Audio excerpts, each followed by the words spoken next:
வேதாகமத்தை 103 சங்கீதம் 4 வசனத்திற்கு திருப்பிக் கொள்ளுவோம்.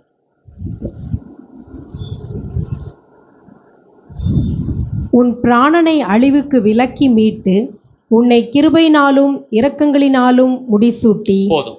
கர்த்தருக்கு ஸ்தோத்திரம் உண்டாகட்டும். இந்த 103 சங்கீதம் பல காரியங்களை வரிசையாக சொல்லிக்கொண்டே வருகிறது.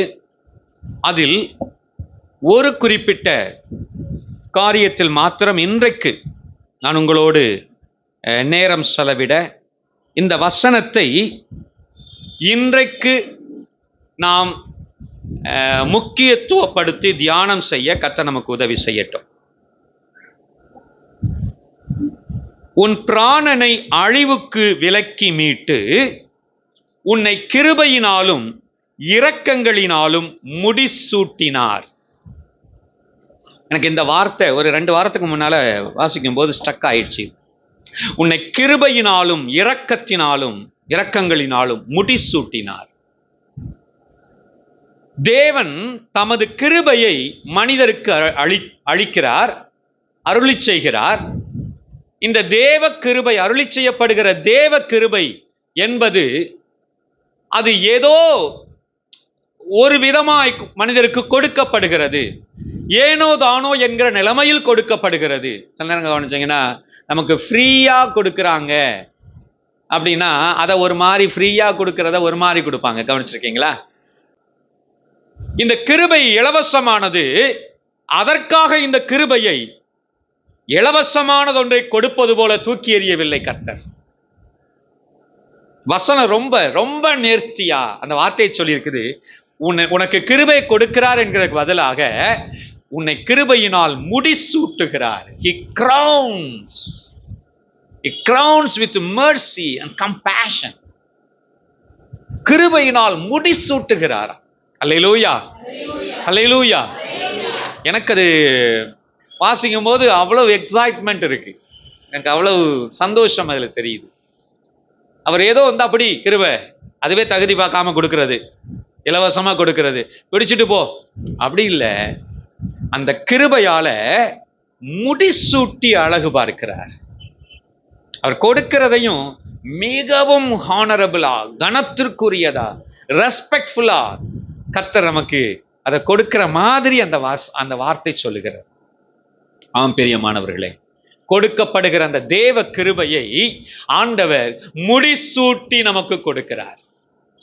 கர்த்தருக்கு ஸ்தோத்திரம். நான் அதை குறித்து யோசித்த போது, தியானித்த போது, தேவனுடைய பரிசுத்தவான்கள் வேதத்திலே பார்க்கிறோம், அவர்கள் தேவ கிருபை பெற்றவர்களாய் இருந்தார்கள். தேவ கிருபை பெற்றவர்களாய் இருந்தார்கள். எடுத்த எடுப்பிலேயே எனக்கு ஆதியாகமம் ஒவ்வொருத்தரையா பரிசுத்தவான்களை அப்படி தியானிக்க தான் சிந்தனை போச்சு.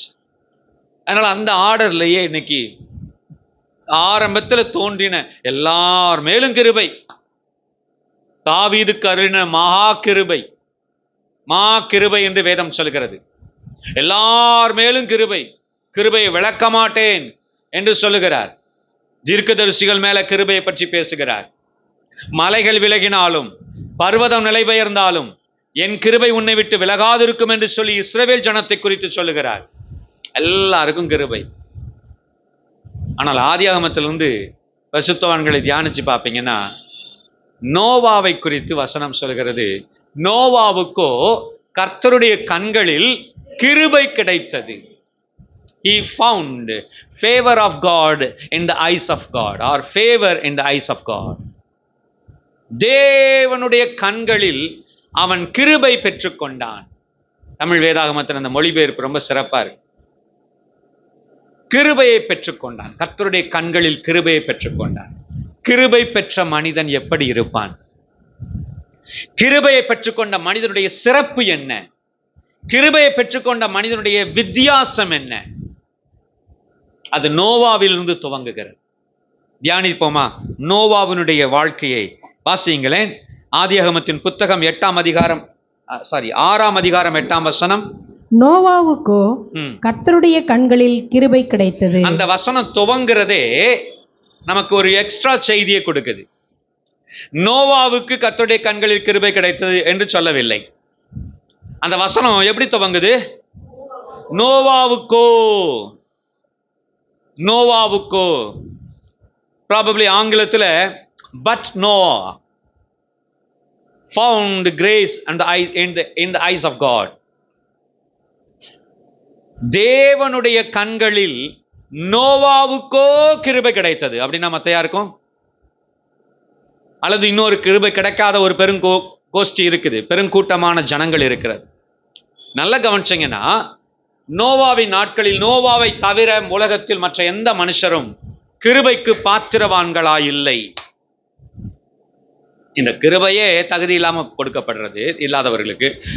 அதுக்கு கூட தகுதியாகல. அவங்க தகுதி பாராமல் கொடுக்கப்படுகிற கிருபைக்கு கூட அவங்க தகுதியா இல்லை.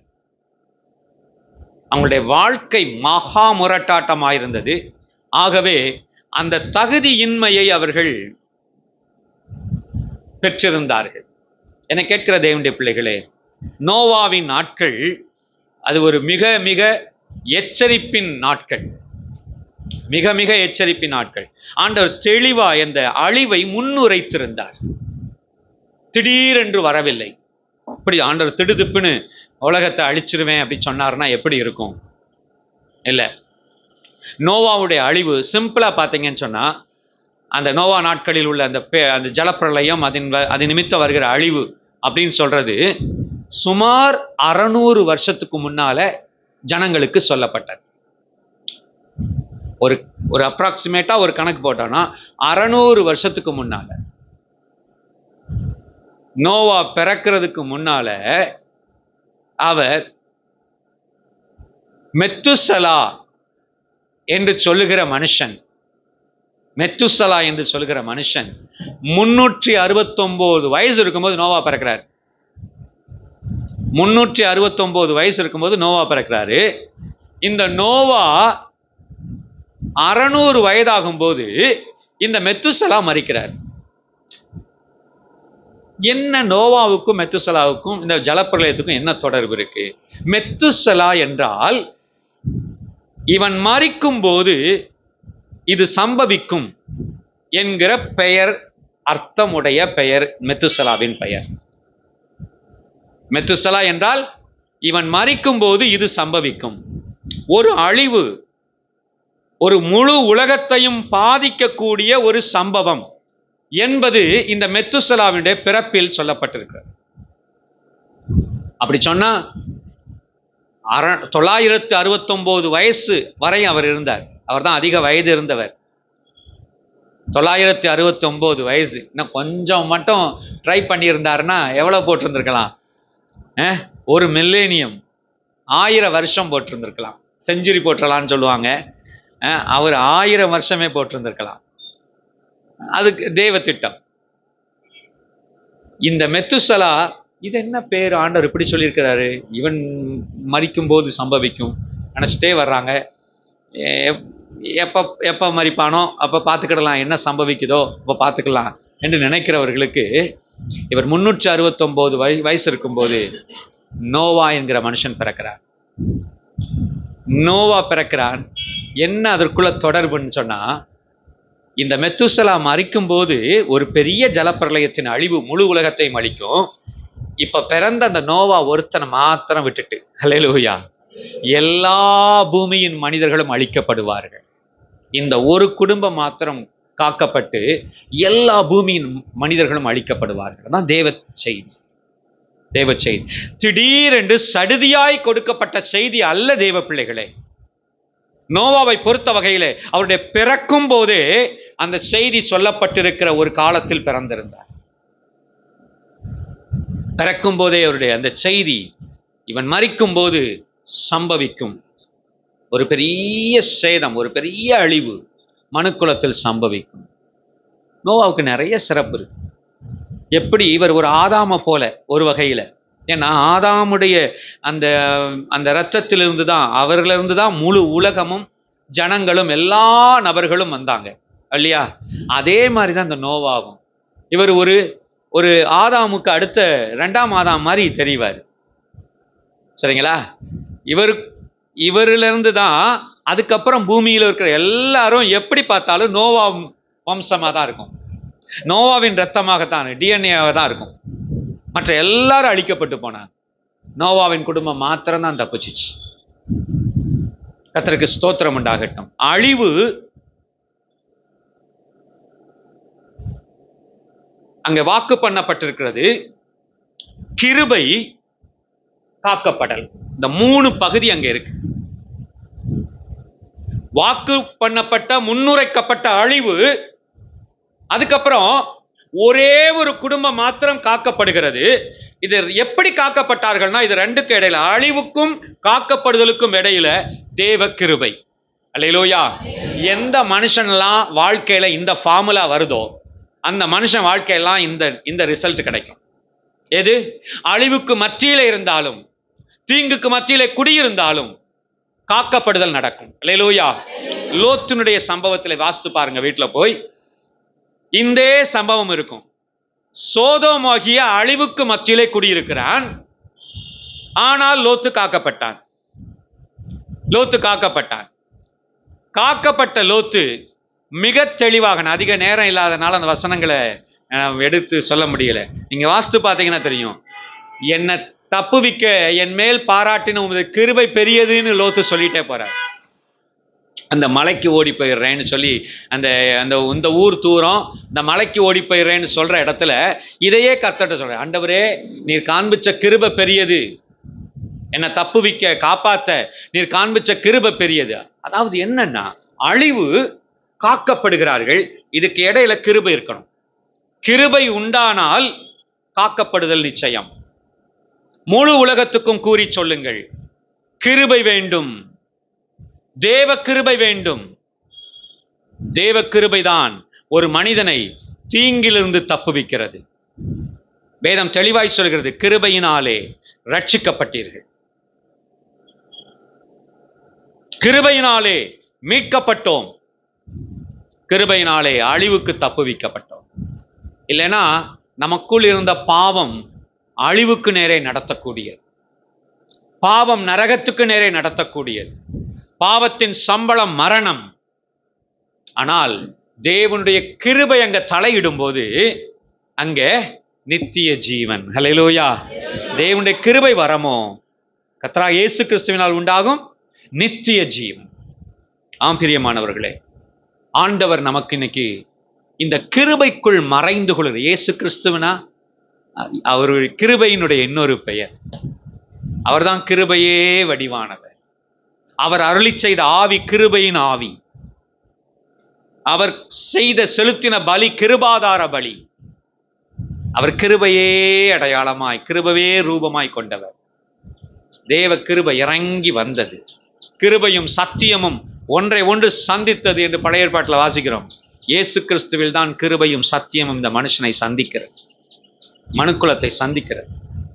ஆம் பிரியமானவர்களே, கர்த்தருக்கு ஸ்தோத்திரம். இந்த கிருபைக்கு பாத்திரவான்களாய் நம்மை காத்துக்கொள்ள வேண்டும். கிருபை இல்லாமல் காக்கப்படுதல் கிடையாது. ஆண்டவர்ட்ட இந்த நோவாவின் நாட்களை போல ஒரு தீமை நிறைந்த நாட்களில் நின்று கொண்டிருக்கிறோம். ஆண்டவரே, உங்க கிருபை என் மேல அதிகமா ஊற்றப்படட்டும். எங்க ஒவ்வொருத்தர் மேலே இந்த கிருபை அதிகமா ஊற்றப்படட்டும். வாலிப பிள்ளைகளை வச்சிருக்கிறவங்க, எங்க பிள்ளைகள் மேல கிருபை ஊற்றப்படட்டும். ஒவ்வொரு நாளும் கிருபைக்காக ஜெபியுங்கள். கிருபைதான் நம்மை தீங்கிலிருந்து, அழிவிலிருந்து தப்புவிக்கக்கூடியது, பாதுகாக்கக்கூடியது. கிருபைதான் நம்மை மீட்டெடுக்கக்கூடியது. கர்த்தருக்கு ஸ்தோத்திரம் உண்டாகட்டும். ஆதியாகமத்தின் புத்தகம் 39ஆம் அதிகாரம் 21ஆம் வசனத்தை ஒருவர் வாசியுங்கள்.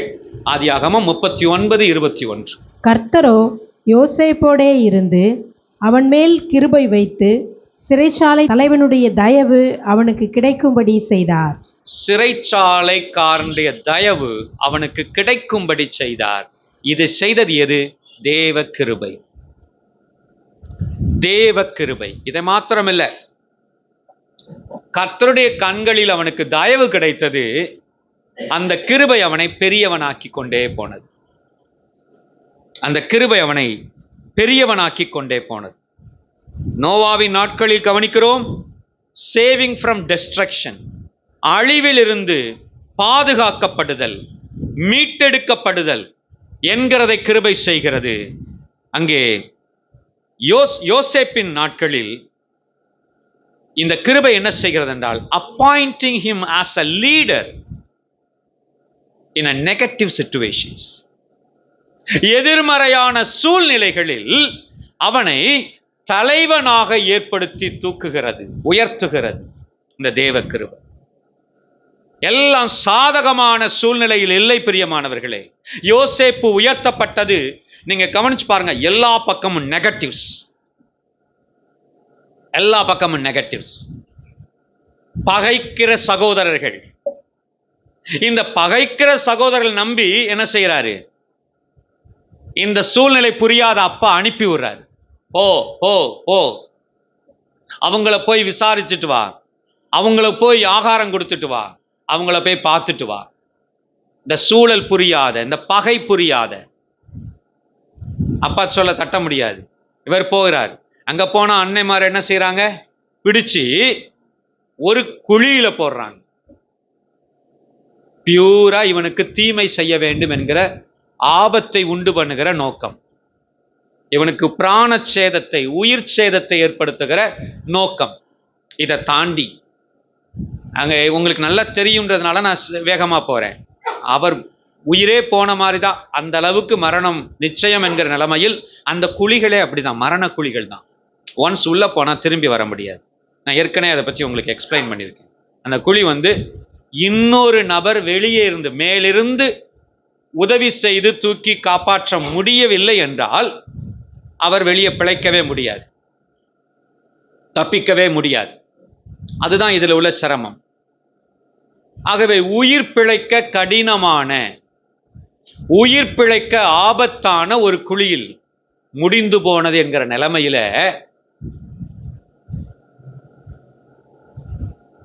நெகட்டிவ் சிச்சுவேஷன், எதிர்மறை சூழ்நிலைகள். ஒருவேளை உங்க வாழ்க்கையிலும் கூட சில நேரங்கள்ல சாதகமா இல்லையே, காற்று சாதகமா அடிக்கலையே, எதிரால இருக்கு, கூட கொஞ்சம் கடினமால ஆகிக்கிட்டு இருக்கு, நாள் ஆக ஆக சிரமமால தெரியுது. என்னை கேட்கிற தேவனுடைய பிள்ளைகளே, கிருபை சூழ்நிலையை மாற்றும்.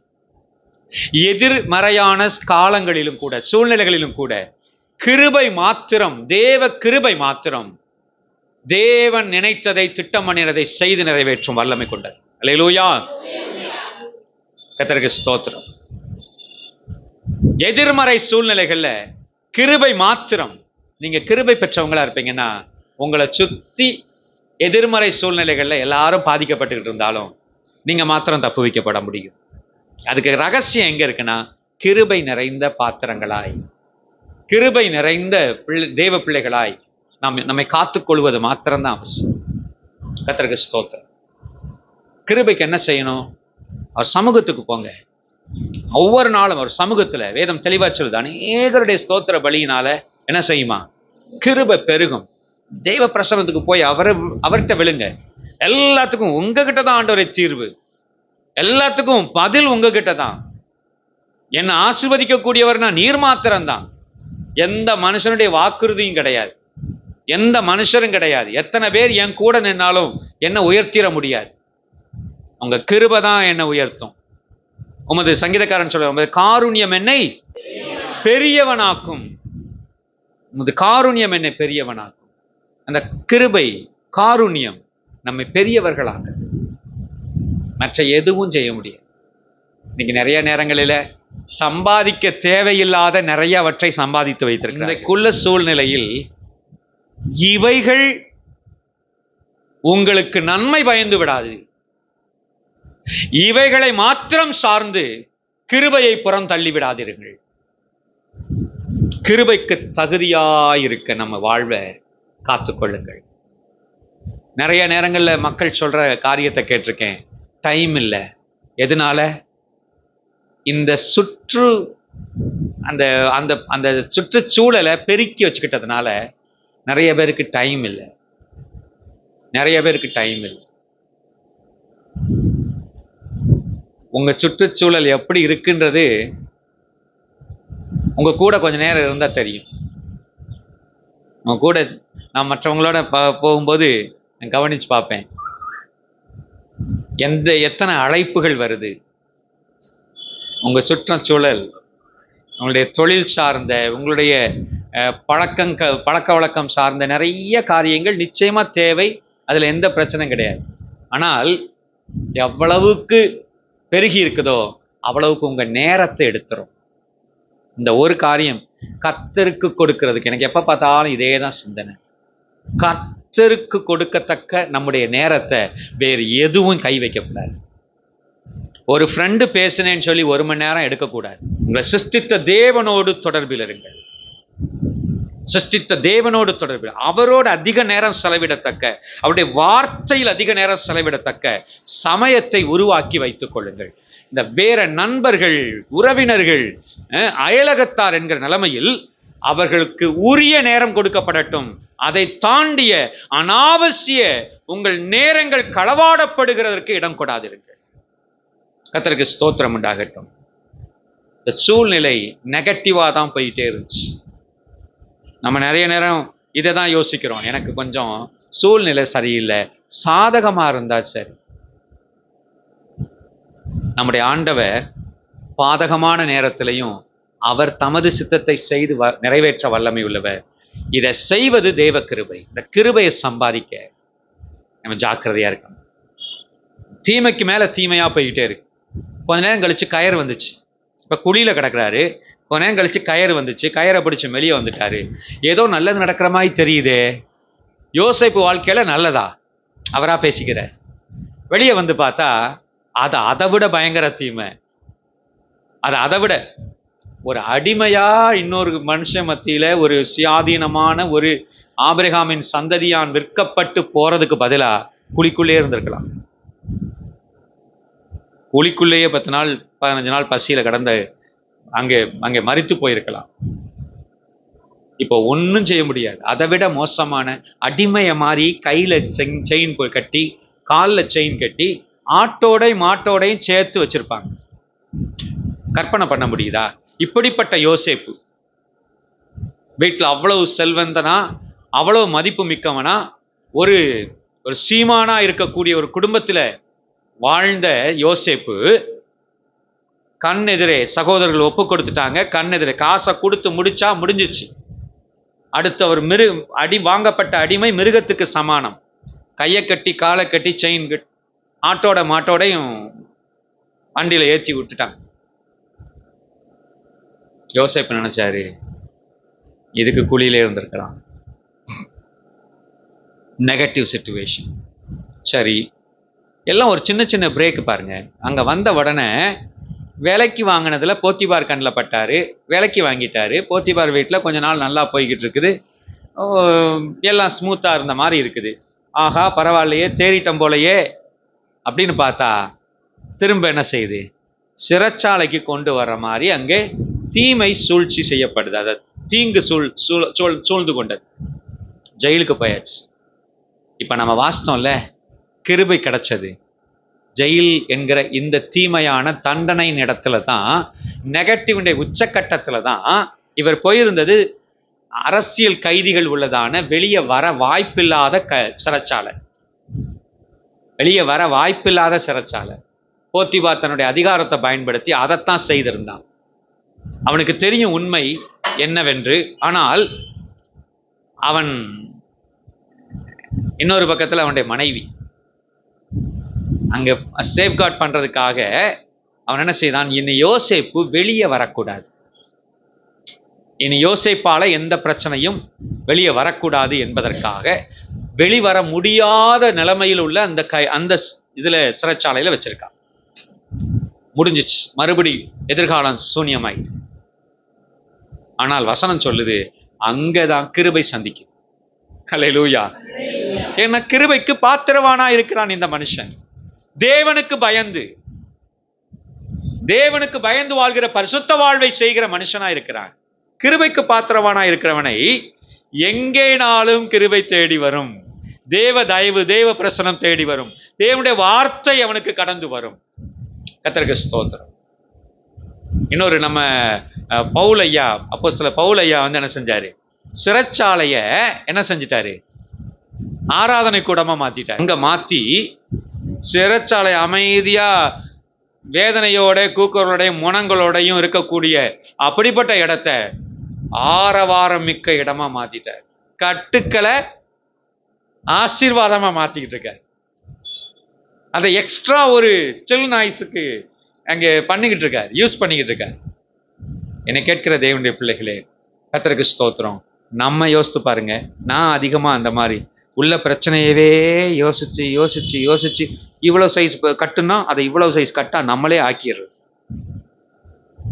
எனக்கு இப்படி இருக்கு, எனக்கு இப்படி இருக்கு, எனக்கு இப்படி இருக்கு, என்னை பத்தி இப்படி சொல்றாங்க, இப்படி சொல்றாங்க, இப்படி சொல்றாங்க, நம்மளே யோசிச்சு யோசிச்சு சிந்திச்சு சிந்திச்சு பெருசாக்கிடுறது. ரொம்ப பெருசாக்கிறது. நம்ம பிரச்சனை தான் நமக்கு பெருசு, நம்ம கட்டு தான் நமக்கு பெருசு, நம்ம இயலாம தான் நமக்கு பெருசு. ஆனால் சிறைச்சாலையிலும் அத்தனை கட்டுகளுக்கு நடுவிலும் அத்தனை காவல்களுக்கு நடுவிலும் கர்த்தருடைய வார்த்தை தேடி வந்தது. ஹல்லேலூயா. பேதுருவை சிறைச்சாலை நடுவே தேவனுடைய தூதனானவர் கடந்து வந்து தேடி வந்தார். பேதுருக்கு சொல்றதுக்கு ஒரு வார்த்தை இருக்கு, அதை கர்த்தர் அனுப்பி வச்சிருக்கார். சொல்லி தூதன்ட்ட சொல்லி எல்லாத்தையும் அவிழ்த்துட்டு ஜீவ வாசனத்தை உன்கிட்ட ஒப்பு கொடுத்திருக்கிறேன். உன் வாயில உன் இருதயத்துல ஜீவனுடைய வார்த்தை இருக்கு. இந்த ஜீவ வார்த்தைய போய் பேசு. ஜீவ வார்த்தையை உடைய நீ கட்டப்பட்டிருக்க முடியாது.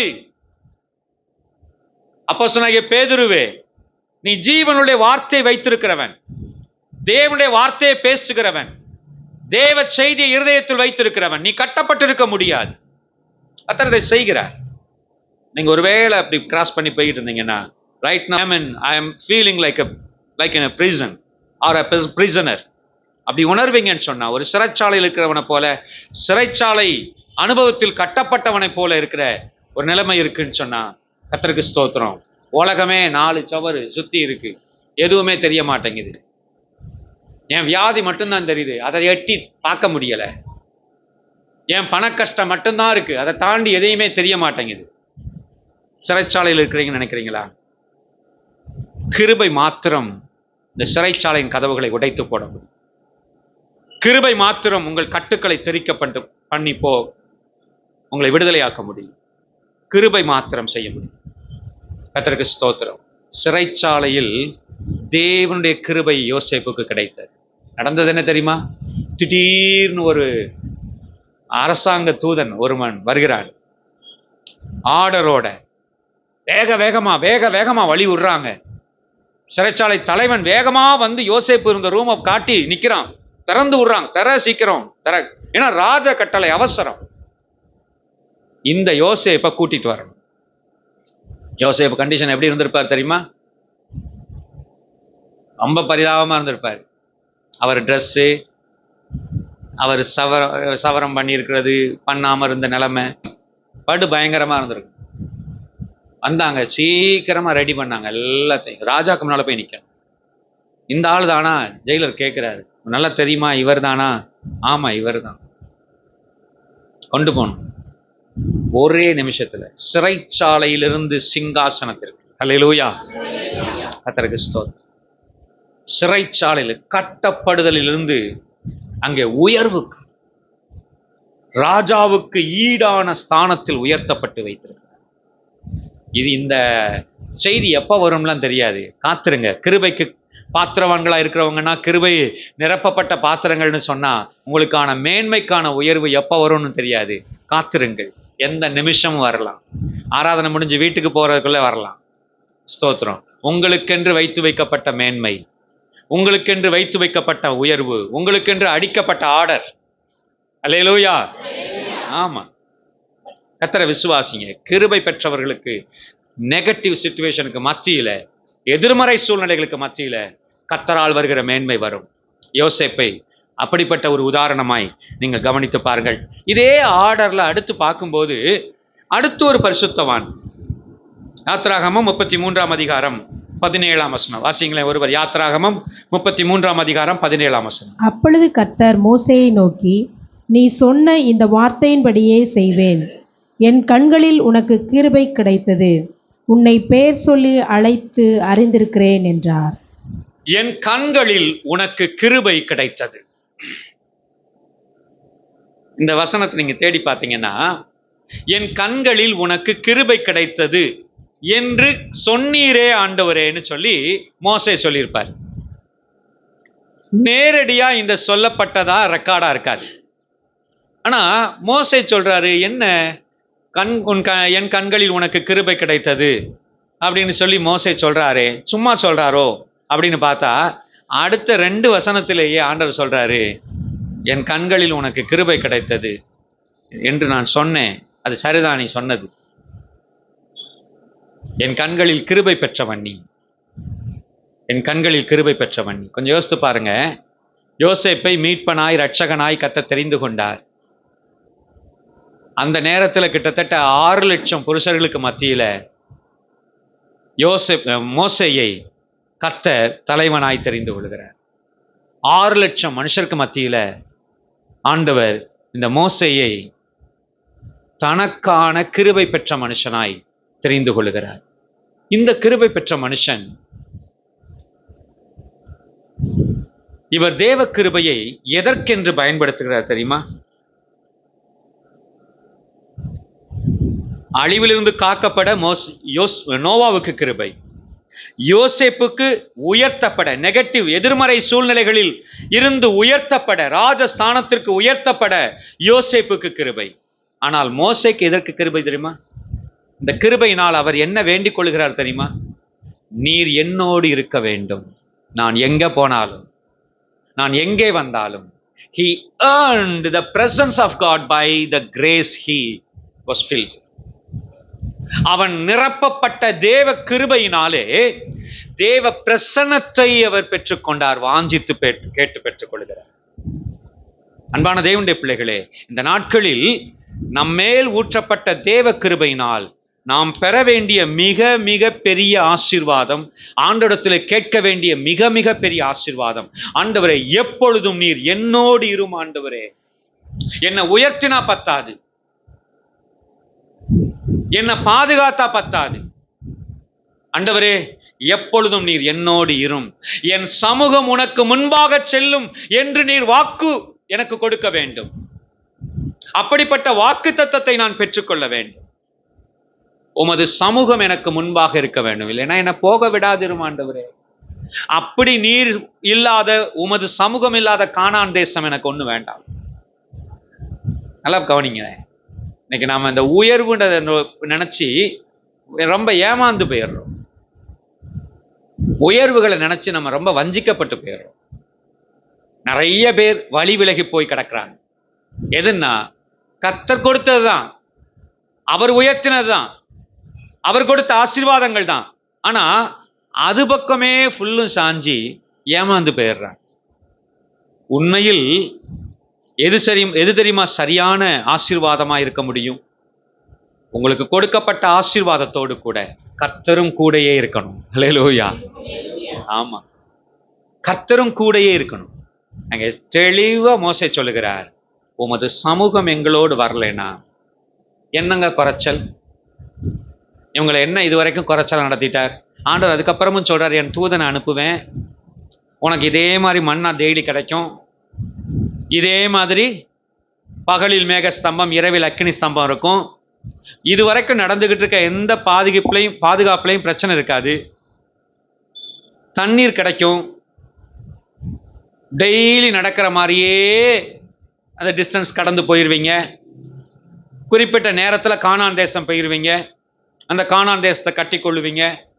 எல்லாம் அது பாட்டுக்கு அந்தந்த நேரத்தில் டைமுக்கு நடக்கும். என்ன, நான் மட்டும் கூட வரமாட்டேன், என் தூதனை அனுப்புவேன் கர்த்தர் சொல்றார். கோச்சுக்கிட்டார். அதான் அங்க சொல்றார். நம்மளும் ரொம்ப ஓவரா டென்ஷன் பண்ணிடக்கூடாது ஆண்டவரை. ஒரு ஸ்டேஜில் என்ன செஞ்சிருவாரு ஆண்டவர், என் ஆசீர்வாதம் உன் கூட இருக்கும், நான் இருக்க மாட்டேன்றவார். அந்த இடத்துக்கு போயிடக்கூடாது, அந்த இடத்த விட்டுறக்கூடாது. அவருடைய ஆசீர்வாதம் பெற்ற பின்னால அவருடைய ஆசீர்வாதத்தை சார்ந்துகிட்டோம்னா இந்த ஆபத்து ரொம்ப இருக்கு. கொடுக்கப்பட்ட ஆசீர்வாதத்தை வாரி சேர்த்து அது பெரிய நன்மைன்னு சொல்லி இல்ல தயவு செய்து அதுல தவறிடாதீங்க. அவர் கொடுத்த ஆசீர்வாதத்தை விட அவர் தான் பெரியவர். அவர்கிட்ட கேட்கணும், நீர் எங்க கூட இருக்கணும் ஆண்டவரே, நீர் எங்களோட இல்லாததை விட்டுட்டு வேற எது பேசினாலும் வேண்டாம், வேற எது பேசினாலும் வேண்டாம். வேற எது பேசினாலும் வேண்டாம். இந்த எக்ஸாம்ல ஒரு கேள்வி வச்சிருப்பாங்க, மேலே சொல்லப்பட்ட எந்த பதிலும் இல்லை அப்படின்னு ஒண்ணு வச்சிருப்பாங்க. அந்த மாதிரி நீர் எங்க கூட வரலைன்னா வேற எந்த பதிலும் இல்லை ஆண்டவரே, வேற எந்த பேச்சும் கிடையாது. என்னுடைய கோரிக்கை ஒன்னே ஒண்ணு, நீர் என்னோட வரவே, நீர் எங்களுக்கு முன்னால இருக்கணும். எவ்வளவு ஆசீர்வாதமான வாழ்க்கை தெரியுமா? கர்த்தர் உங்களோட இருக்கட்டும், கர்த்தர் உங்களோட இருக்கட்டும். எப்பவும் செக் பண்ணி பார்த்துக்கங்க. என் சமூகம் உனக்கு முன்பாக செல்லும், என் சமூகம் உனக்கு முன்பாக செல்லும். நம்மை விசேஷப்படுத்துறது அவர் சொல்றாரு, எதுயா எங்களுக்கு விசேஷம்? நீர் எங்க கூட வர்றது தானே. மண்ணா கிடைக்கிறதா விசேஷம்? தண்ணீர் வனாந்தரத்துல தண்ணீர் கிடைச்சிட்டு இருக்கதா விசேஷம்? இந்த இஸ்ரவேல் ஜனங்களுக்குன்னு பேரை கேட்டாலே எல்லாரும் நடுங்கினாங்க. அதுக்கு எங்களுக்கு உள்ள விசேஷம் என்ன? மேகஸ்தம்பமும் அக்கினி ஸ்தம்பமுமா விசேஷம்? இல்ல, நீர் இஸ்ரவேலின் தேவனாகிய கர்த்தர், நீர் எங்களோடு இருக்கிறீர், அதல்லவா விசேஷம், அதல்லவா விசேஷம். அவர் நம்மோடு இருக்கிறார் என்கிற விசேஷம்தான் விசேஷம். அவர் நம் கூட இருக்கிறார், அவர் போதுமானவராயிருக்கிறார். கர்த்தர் நம்மோடு இருப்பதுதான் விசேஷம், கர்த்தர் நம்மோடு இருப்பது விசேஷம். அந்த நம்மோடு இருக்கிற தேவனுடைய இந்த மேன்மையை காத்துக்கொள்ள, அந்த தேவனுடைய பிரசன்னத்தை காத்துக்கொள்ள ஆண்டவர் நமக்கு உதவி செய்வாராக. வழி விலகச் செய்கிற ஏராளம் காரியம், கர்த்தரை விட்டு விலகச் செய்கிற ஏராளமான விஷயங்களிலே முதன்மை பெற்றது நமக்கு கிடைத்த ஆசீர்வாதம். இல்லாத போது ரொம்ப கேர்ஃபுல்லா நடந்தவங்க, நிறைவு வந்தபோது ரொம்ப சாங்கபோங்கமா, ரொம்ப கேர்லெஸ்ஸா நடக்கிறத நிறைய நம்ம சாட்சியில பார்க்கிறோம். வேதத்திலும் நிறைய உதாரணங்களை பார்க்கிறோம். ராஜாவாக வரும் சவுல் எவ்வளவு பணிவா, எவ்வளவு தாழ்மையா, எவ்வளவு ஜாக்கிரதையா கீழ்ப்படுகிறத பார்க்கிறோம். அதே சமயத்தில் ராஜாவாகி ஸ்திரப்பட்டு பலப்பட்டு காலம் செல்லும் போது அவருக்கு அதே விதமான கீழ்ப்படிதல்ல குறைச்சல் உண்டாகுது, அதே விதமான பயபக்தி குறைந்து போகுது. விளைவு என்ன? கிடைத்த அந்த ராஜ்ய பாரம் சவுலை விட்டு எடுக்கப்படுகிறது என்பதை பார்க்கிறோம். அவன் மேல விழுந்த பரிசுத்த ஆவியானவர் நீக்கப்படுகிறார் என்று சொல்லி பார்க்கிறோம். நமக்கு முன்னாலே இந்த சேலஞ்சஸ் இருக்கு, நமக்கு முன்னாலே இருக்கு. அவர் பிரசன்னம் தான் வேணும் என்பது நம்முடைய வாஞ்சியா இருக்கட்டும். அவர் கூட இருந்தா போதுங்க, செங்கடல் வழி பிறக்கும். எல்லா அற்புதமும் எதனால் நடந்துச்சுன்னு நினைக்கிறீங்க? இந்த ஜனத்துக்கு கூட கர்த்தர் இருக்கிறார். அல்லேலூயா. ஒரு கற்பாறை தண்ணீரை கொடுக்குதுன்னா எதனால கொடுக்குதுன்னு நினைக்கிறீங்க?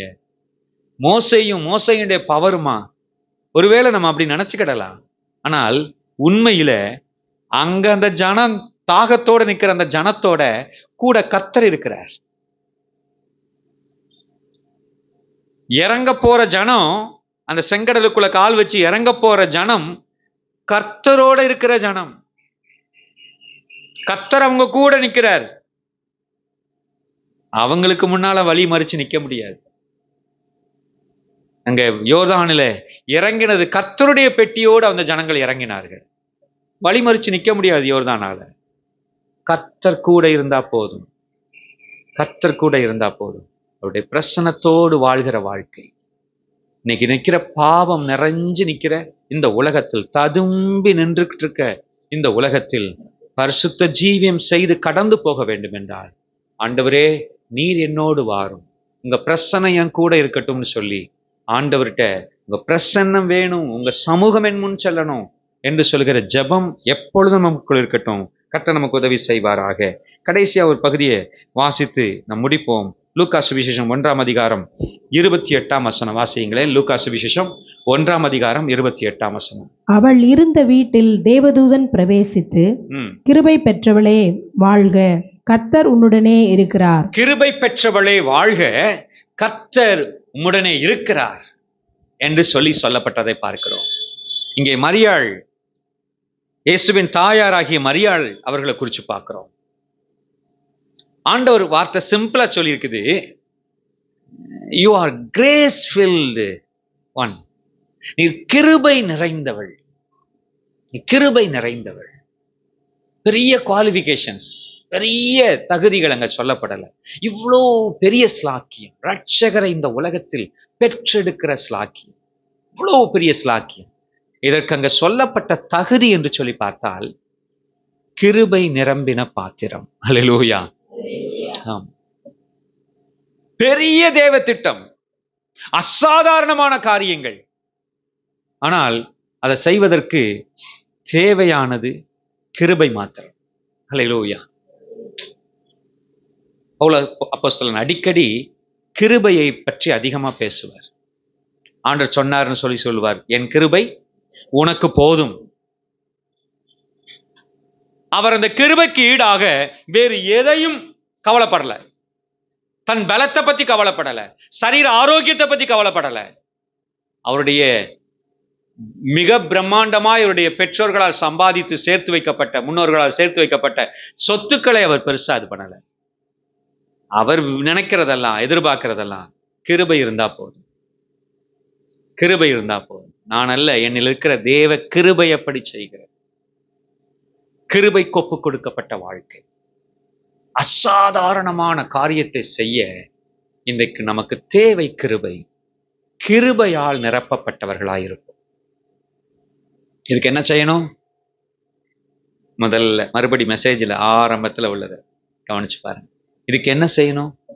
ஓடி ஓடி அதை செய்யணும் இதை செய்யணும் இல்லை, தகுதியினால சம்பாதிக்கிறது இல்லை. இந்த கிருபை தகுதியினால உண்டாகிறது இல்லை.